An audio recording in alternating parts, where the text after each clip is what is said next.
Arratsaldeon, muy buenas tardes. Una vez más hacemos un programa especial en mayo para hablar con José Mari Erauzkin. Ya lo conocen ustedes, formó hace una década aproximadamente la plataforma Stop IRPH Guipúzcoa. Llevas muchísimos años luchando contra este índice, no solamente en España, también en el Tribunal de Justicia de la Unión Europea.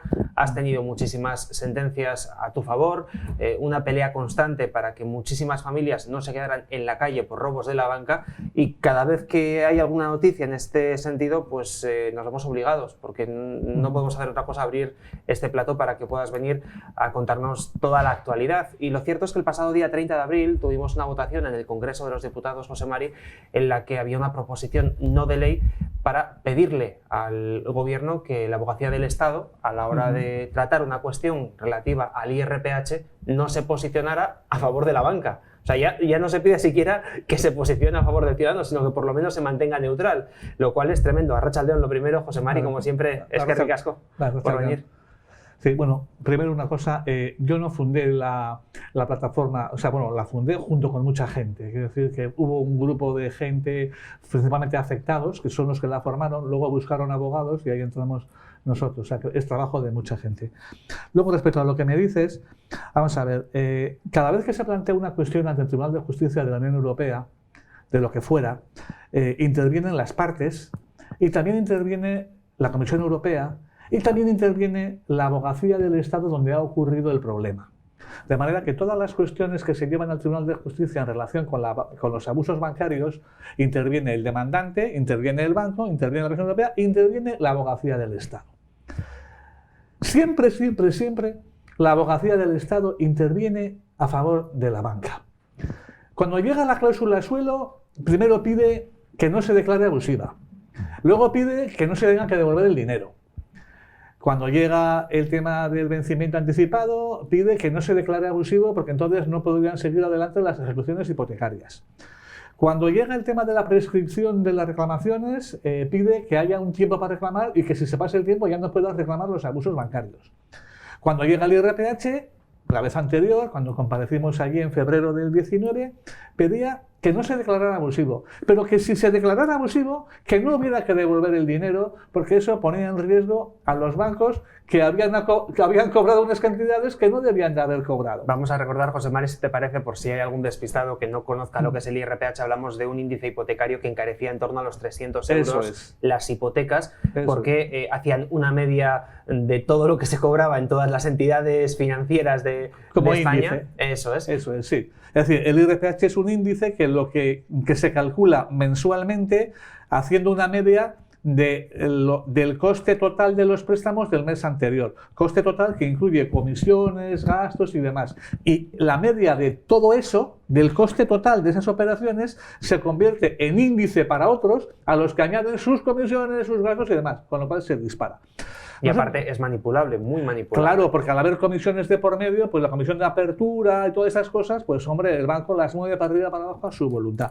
Entonces nosotros siempre dijimos que el índice era así porque el gobierno quiere que sea así, porque esto está en una orden ministerial y este índice se podía retirar en cualquier consejo de ministros, pero está ahí a pesar de que tengamos un ministro de consumo que sea del Partido Comunista, o sea, da igual quién esté, estas cosas no se tocan.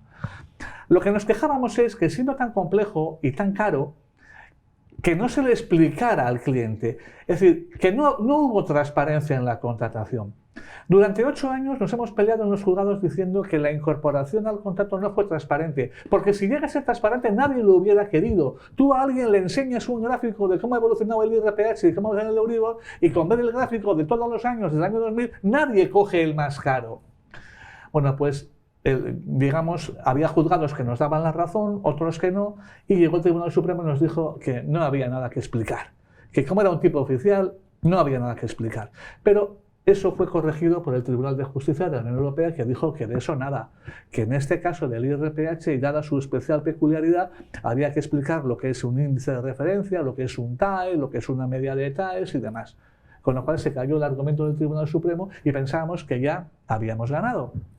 Pero ¿qué pasa? Que el Tribunal Supremo vuelve a las andadas y dice, vale, pues no es transparente. Vale, ya está, nos da la razón. Pero eso no significa que sea abusivo. Entonces, claro, nos volvemos a quedar otra vez con cara de piedra. ¿Cómo que no es abusiva? Pero si usted con la cláusula suelo ha dicho que la no transparencia era abusividad, está cambiando de criterio cada vez según interesa. ¿Y eso a dónde nos lleva? A que volvemos al Tribunal de Justicia. El juez que planteó la cuestión vuelve a plantear otra pregunta diciendo, ahora pregunta, oiga, ¿la falta de transparencia es abusividad o no es nada? Entonces, en ese procedimiento que va a haber en Europa, va a ir la abogacía del Estado español, va a ir también. Entonces, lo que pedía Bildu en esa PNL que plantea es, mire, usted, cuando vaya allí, pues no le pedimos ya que se ponga del lado de los consumidores, sino que usted diga sencillamente, esto es una cuestión jurídica y yo no tengo nada que decir, más que acatar lo que aquí se diga. Pero no tengo por qué ponerme del lado de nadie, porque es que siempre se ha puesto del lado de la banca.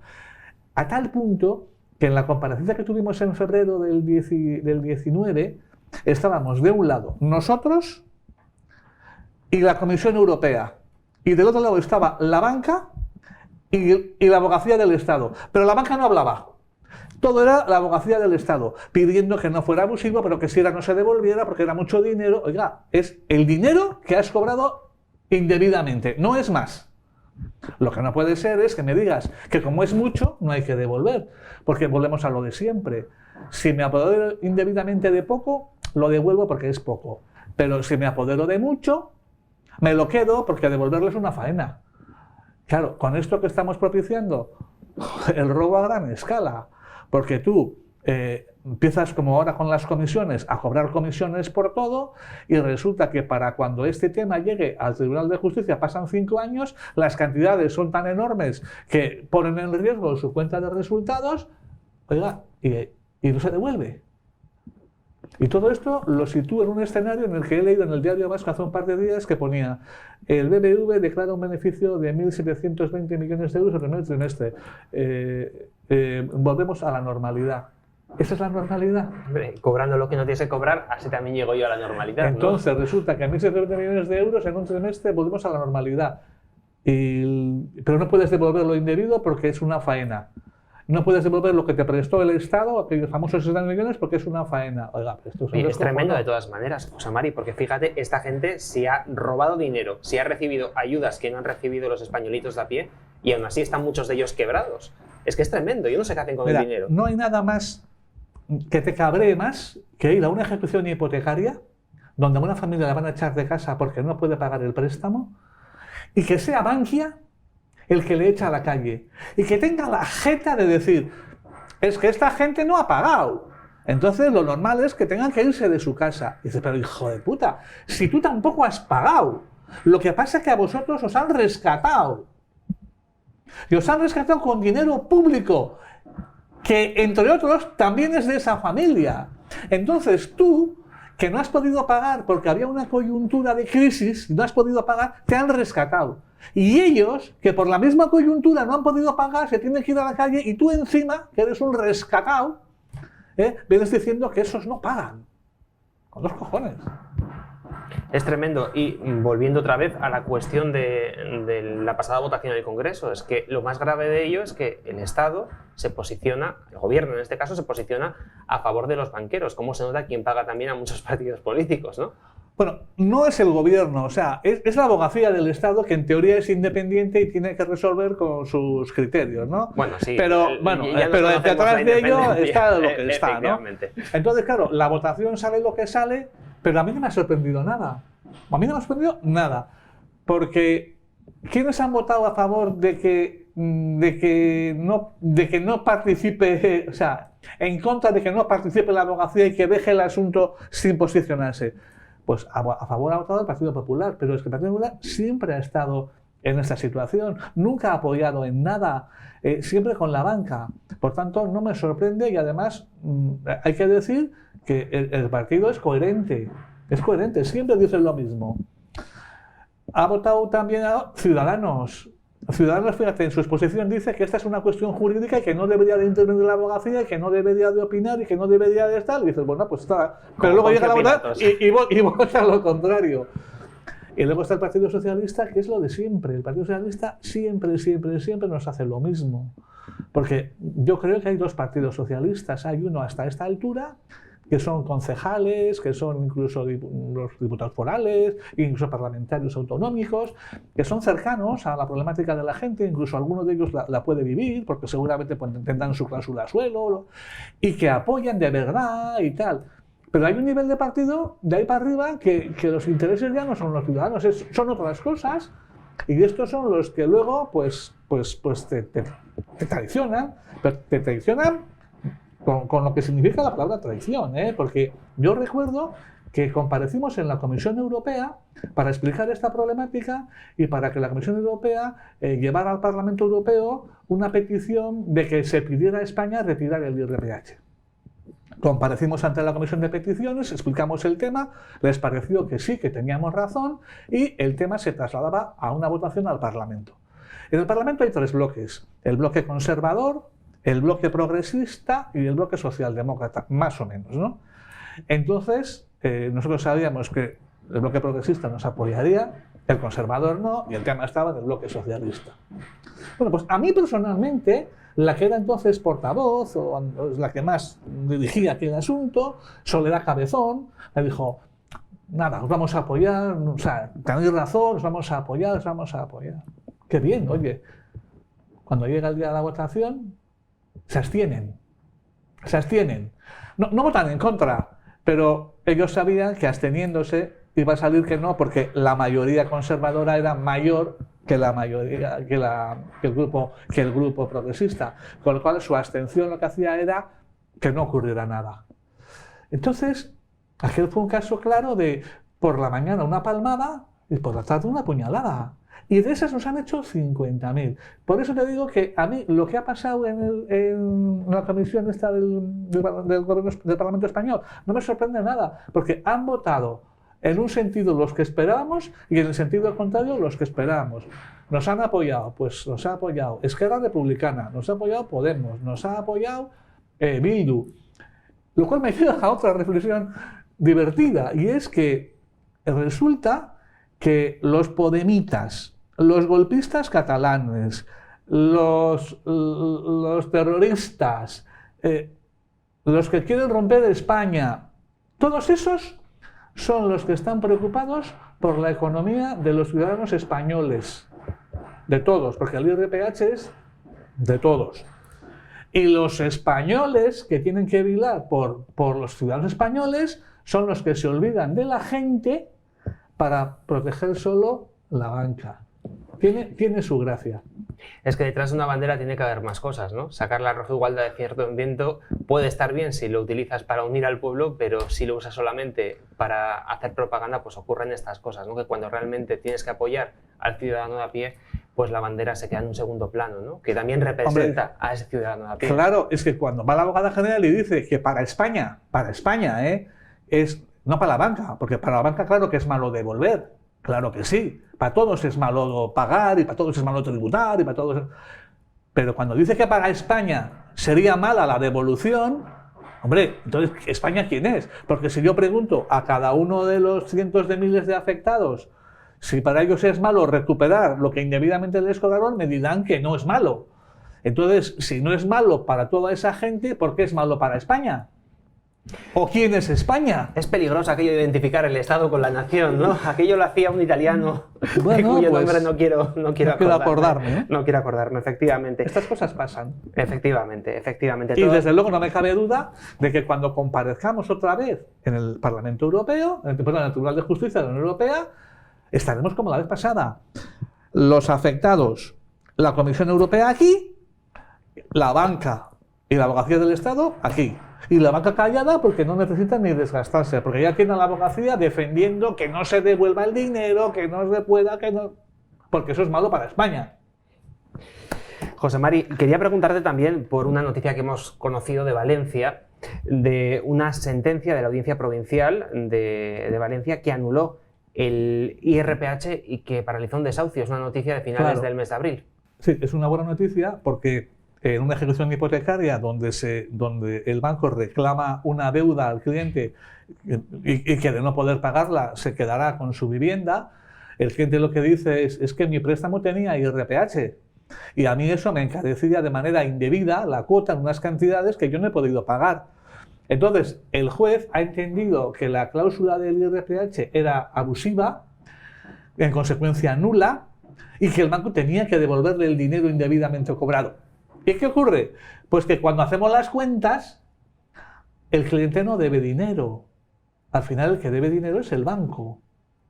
Entonces la ejecución se archiva.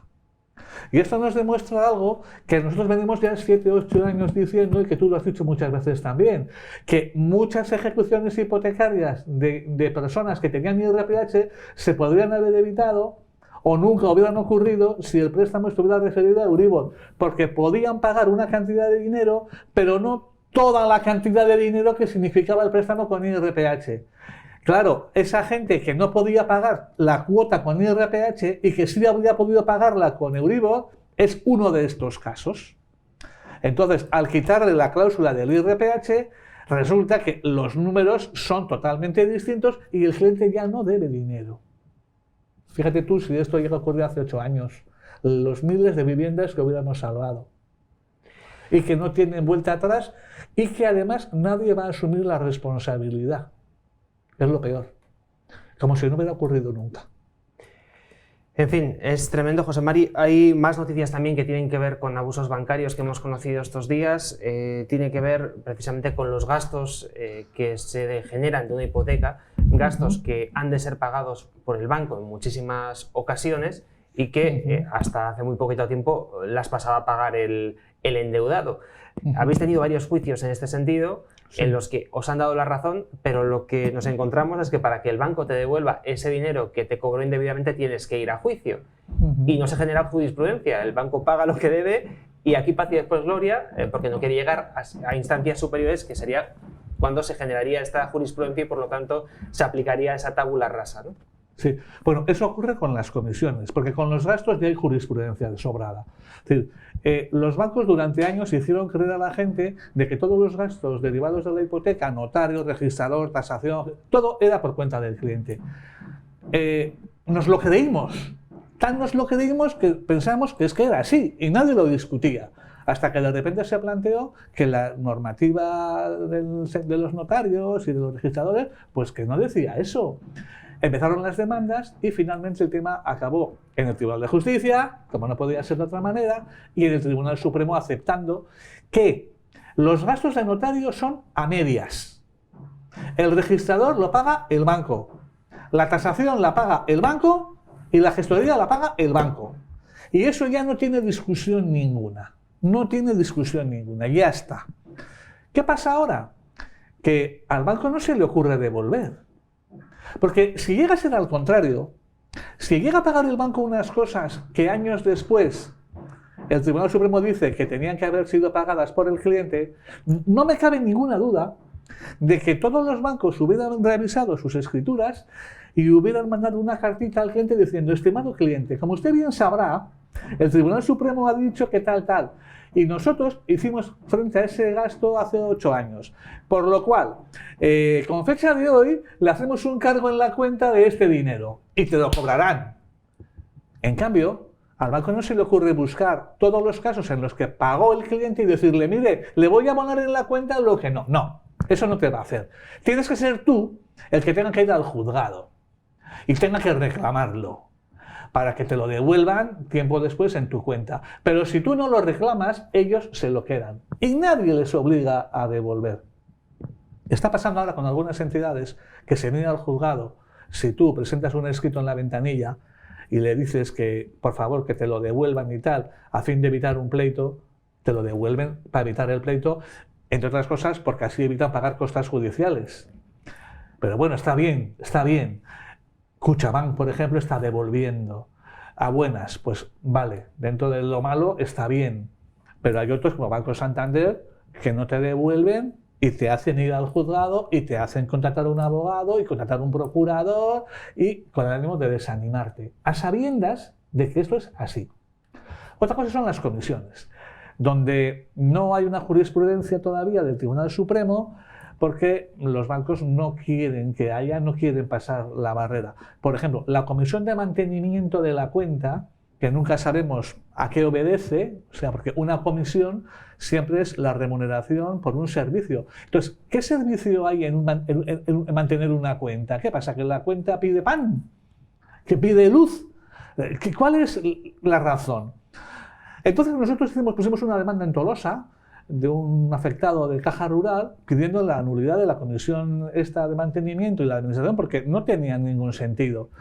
Interrogado el director, decía, bueno, sí, la razón es que tenemos una oficina a disposición de la gente, y hay un cajero y hay un personal. Oiga, oye, pero curioso, en una época en la que, por cierto, están cerrando todas las oficinas, todos los bancos, eso, dicho sea de paso. pero en esa época, pero claro, las comisiones tienen que obedecer a servicios efectivamente prestados, no a eso de estar a su disposición. La cuestión es que el juez declaró nula la comisión de mantenimiento y de administración. Vale, no recurrieron. No recurrieron, porque saben que si es el juez de Tolosa ahí se queda. Pero si ya es la audiencia de Guipúzcoa, ya empiezan los problemas. Entonces, ¿qué hacen? No recurren y lo dejan firme en primera instancia, que no tiene mucho recorrido.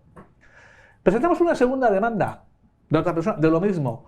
Aquí ya no hubo ni vista. Directamente se allanaron, devolvieron y se acabó. ¿Eso qué significa? Que saben de sobra que no están haciendo bien. Saben de sobra que no están haciendo bien, pero lo hacen a todo el mundo, menos a esos dos, a todo el mundo. Y yo lo que digo es, hostia, si tú sabes que no está bien, porque no has recurrido, porque te has allanado, porque sabes que no tienes razón, ¿por qué lo cobras a todo Dios? Y no hay nadie que pueda decir, oiga, esa comisión, no, dejan. ¿Y qué pasa? Que se van a llenar los bolsillos de estas comisiones. Y va a llegar un día, pero pasarán 6 años, donde este tema se declarará que es nulo, que no. Pero será tan grande la bolsa que vendrá la abogada del Reino de España y decir, hombre, que no se devuelva el dinero, porque menuda faena para la banca devolver todo esto. Porque eso pasará. Es lo de siempre en este santo país. Si cuela y vamos tirando, ¿no? Vamos tirando. Oiga, mira, si me sale mal siempre tengo el mínimo. Y si me sale bien me forro, pues ya está. Pero el problema es que no hay nadie desde los poderes públicos que diga, oiga, no, voy a velar por mis ciudadanos y esto no voy a permitir que ocurra. No voy a dejar que esto se judicialice y que llegue un momento en el... No, lo corto desde aquí. La comisión de mantenimiento no tiene causa ninguna. Punto. Está prohibido cobrarla. Se acabó. No nos hagas ir uno por uno, porque además colapsamos los juzgados por cosas que no son necesarias. José Mari, volviendo otra vez al IRPH, que era el inicio de esta entrevista, ¿en qué punto estamos a día de hoy? ¿Cuándo se va a dilucidar lo que queda en Europa? ¿Alguien que tenga IRPH y que nos esté viendo, qué debería de hacer o qué le aconsejas? Bueno, en este momento estamos en lo siguiente. El Tribunal de Justicia va a tener que resolver ahora sobre otras preguntas. Pero cada vez estamos, digamos, acotándole más al Tribunal Supremo. Estamos acotándole más. Ahora la pregunta ya no es si es transparente o no, que esa era la de antes. Ya está claro que no.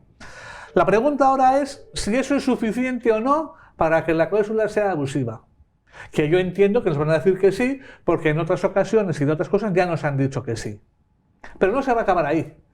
Porque luego va a venir, y estoy seguro y pongo la mano en el fuego, que la cuestión nueva será las consecuencias de que sea nula la cláusula del interés. ¿Cuáles son las consecuencias? Porque en algunos juzgados que nos han dado la razón en que es nulo, nos están poniendo un sustituto que resulta que en euros supone lo mismo que el anterior.